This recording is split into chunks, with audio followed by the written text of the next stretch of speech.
అందరికీ ప్రైజ్ అలాడ్. Psalms chapter 100 verses 4. Enter his gates with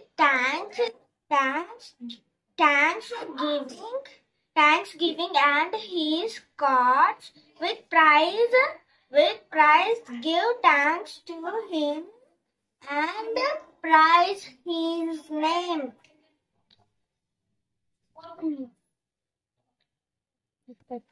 కృతజ్ఞతాస్తుతులు మనము దేవుడికి చెల్లించాలి. ఆయన గుమ్మములోకి మనము ప్రవేశించాలి.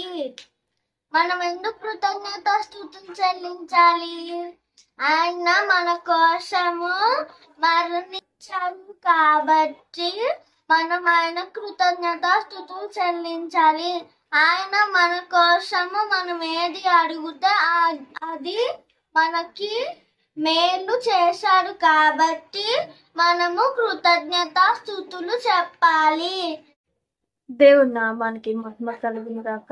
ఈరోజు మన జీవితంలో దేవుని నుంచి ఎన్నో మేలులు, ఎన్నో ఆశీర్వాదాలు పొందుకొని ఉంటాం. కానీ ప్రతి విషయంలో కృతజ్ఞతాస్తుతులు దేవుడికి చెల్లిస్తున్నామా?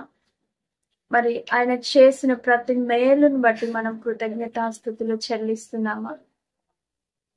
గమనించుకోవాలి.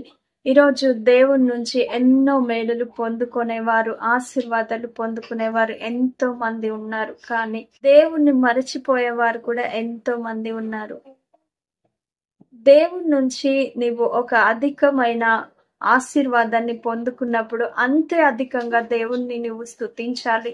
అంతే అధికంగా దేవునికి నువ్వు కృతజ్ఞతాస్తుతులు చెల్లించినట్లయితే దేవుడు మరలా నీ జీవితంలో అనేకమైన దీవెనలు, ఆశీర్వాదాలు ఇస్తా ఉంటాడు. హల్లెలూయా, ప్రైజ్ ది లార్డ్.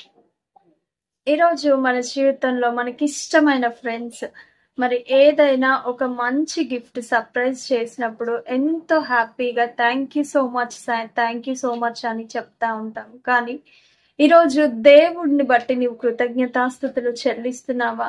ఆయన మేలు చేస్తేనే కృతజ్ఞతాస్తుతులు చెల్లించేవారు ఎంతో మంది ఉన్నారు. కానీ చేయకుండా కూడా ఆయన కృతజ్ఞతాస్తుతులు చెల్లించవచ్చు. ఎందుకో తెలుసా అండి? మరి ఆయన శిలువ త్యాగాన్ని బట్టి మనం కృతజ్ఞతాస్తుతులు చెల్లించాలి. ఆయన రక్షణను బట్టి మనం కృతజ్ఞతాస్తుతులు చెల్లించాలి. మరి ఆయన మన కోసము సిద్ధపాటు చేసిన పరలోక రాజ్యాన్ని బట్టి కృతజ్ఞతాస్తుతులు చెల్లించాలి. ఎన్నో మేలులు దేవుడు మన జీవితంలో చేసి ఉన్నాడు. కానీ వాటన్నిటిని గుర్తించి దేవునికి కృతజ్ఞురాలుగా